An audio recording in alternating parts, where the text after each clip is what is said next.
하나님 말씀은 다니엘서 8장입니다.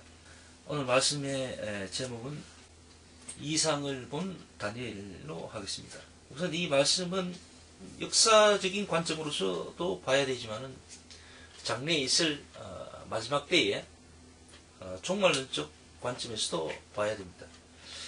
그래서 아무래도 이제 우리 입장에서는 장차 있을 일에 대한 우리 예수님의 재림의 때 그때를 관점으로 보는 것이 더 유익하겠죠. 타당하고. 오늘 이 하나님 말씀을 통해서 마지막 때에 우리가 어떻게 살아야 할 것인가, 어떤 믿음의 자세로 삶을 추구하고 그것을 한번 생각하면서 말씀을 나눴으면 합니다. 우선 1절부터 8절까지의 말씀은 수양과 수염소에 대한 이상을 이야기하고 있죠. 오늘 본문에 나오는 이 수양은 메대와 파사를 이야기하죠. 그러니까 페르시아 제국을 이야기하는 겁니다. 그리고 수염소가 나오는데 수염소는 이제 그리스 제국을 이야기하죠. 본문에 잘 보면은 알 수 있겠지만은 그리스 제국을 세운 왕이 있죠. 우리가 잘 아는 그 알렉산더 대왕입니다. 그 부분이 지금 얘기되고 있습니다.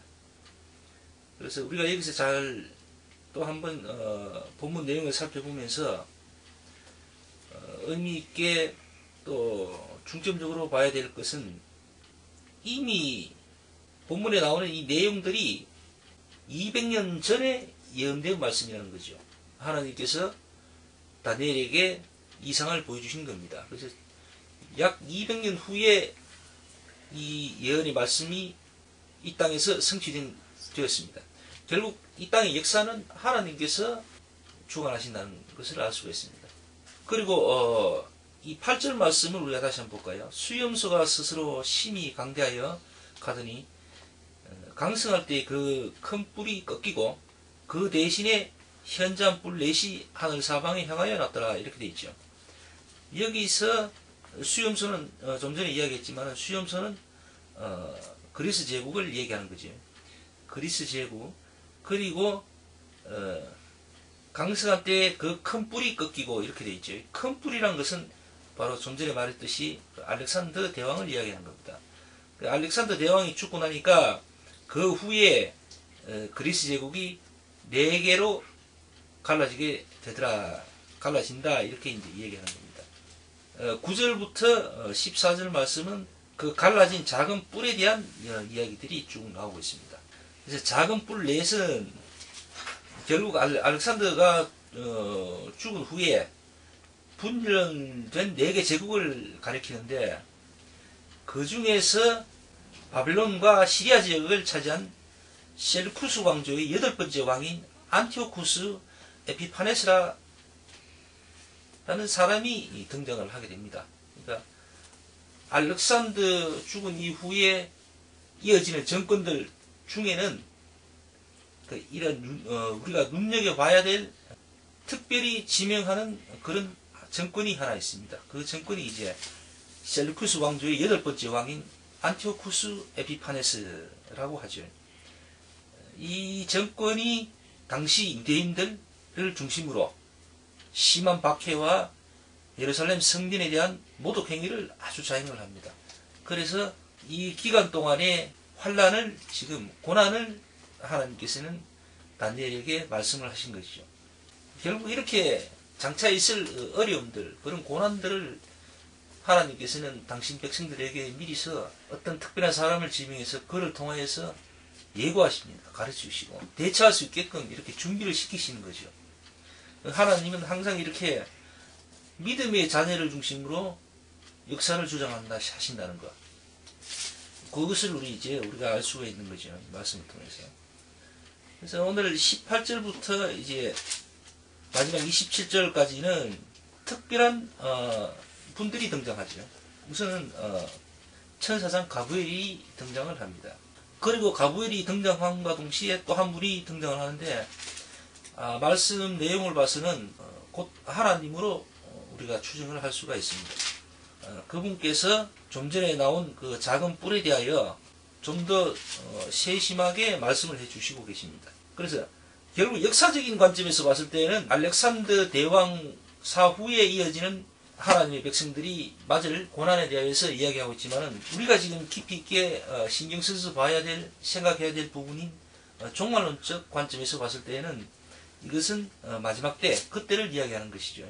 그때를 준비케 하시는 하나님이 우리에게 주신, 오늘을 살고 있는 우리에게 주시는 말씀이 되는 거죠. 예언의 말씀. 그래서 우리가 이 말씀을 보면서 장차 우리 예수님이 재림하시기 전 그때를 우리가 준비해야 된다는 것, 또 각오하고 있어야 된다는 것, 그것을 우리가 생각해야 됩니다. 23절부터 26절까지 다시 한번 읽어드릴게요. 이 네 나라 마지막 때에 피해간 자들이 가득할 즈음에 한 왕이 일어나리니 그 얼굴은 엄장하며 쾌일에 능하며 그 권세가 가는 것이나 자기의 힘으로 말미암은 것이 아니며 그가 장차 비상하게 파괴를 행하고 자해를 행하여 형통하며 강한 자들과 거룩한 백성을 멸하리라. 그가 꾀를 베풀어 제 손으로 쾌일을 이루고 마음에 스스로 큰 체하며 또 평화한 때에 많은 무리를 멸하며 또 스스로 서서 마랑의 왕을 대적할 것이나 그가 사람의 손을 말미암지 않고 깨어지리라. 이렇게 말씀하고 있습니다. 역사적 관점에서 우리가 봤을 때는 그는 바로 좀 전에 말씀드렸듯이 안티오쿠스 에피파네스를 이야기하는 거죠. 그러니까 이것이 이 역사적 관점이 아니라 이것을 장차 종말론적 관점에서 봤을 때는 그는 적그리스도입니다.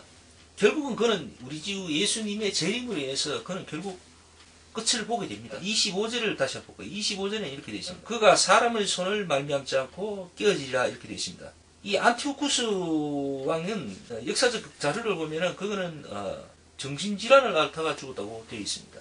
장차 적그리스도도 예수님께서 그를 멸하실 것인데 결국 나라와 나라의 어떤 전쟁으로 인해서 그가 피하여서 뭐 죽음을 당하거나 뭐 이런 것이 아니라 우리 예수님 하나님의 권능과 능력으로 적그리스도가 마지막 때를 맞게 된다는 것, 그것을 이야기하는 거죠. 그래서 오늘 이 말씀은 결국은 하나님께서는 이 세상의 역사를 주관하시면서 세상 관점에서 하나님께서 역사하시는 것이 아니라, 주장하는 것이 아니라 우리 믿음의 백성, 거듭난 우리 하나님의 성도 된 우리를 통하여서 우리를 중심으로 역사를 주장하시고 움직이신다는 것. 그래서 항상 무슨 어떤 일을 행하실 때에는 언제나 믿음의 사람들에게 보여주시고 미리 알게 하신다는 것. 그래서 준비할 수 있도록 시간적으로나 어떤 여건을 허락하신다는 것. 그래서 그것을 알 수가 있는 것이죠. 그래서 우리가 오늘 하나님 말씀을 통해서도 우리가 한 번 더 생각하고 봐야 될 것은 하나님께서 우리에게 이미 사람을 세워서 그 말씀이 이렇게 기록되어서 우리에게 다시 또 들려진다는 것. 이것을 우리가 꼭 명심해야 될 줄로 압니다. 그래서 지금 마지막 때 참 험악한 시대라 그런지 몰라도 여기저기서 뭐 마지막 때에 뭐 정의라고 뭐 서로 뭐 각자 주장하면서 계시록 말씀 아주 막 도무지 명확하게 우리가 확실하게 이제 100% 주장할 수 없는 내용임에도 불구하고 자기가 봤다, 자기가 뭐 들었다, 뭐 이렇게 이야기하면서 막 엉뚱한 얘기하는 사람들이 참 많죠. 그래서 그런데 현혹될 필요가 없다는 겁니다. 이미 우리는 성경 말씀을 통해서 우리가 충분히 준비하고 대처할 수 있는, 또 마음의 준비 얼마든지 가질 수 있도록 하나님께서는 이렇게 계시된 말씀, 예언의 말씀을 우리에게 이미 주셨다는 겁니다. 그래서 우리가 흔들리지 말고 하나님 말씀 속에서 믿음을 굳게 지키면 될 줄로 믿습니다. 자, 오늘 말씀 여기까지.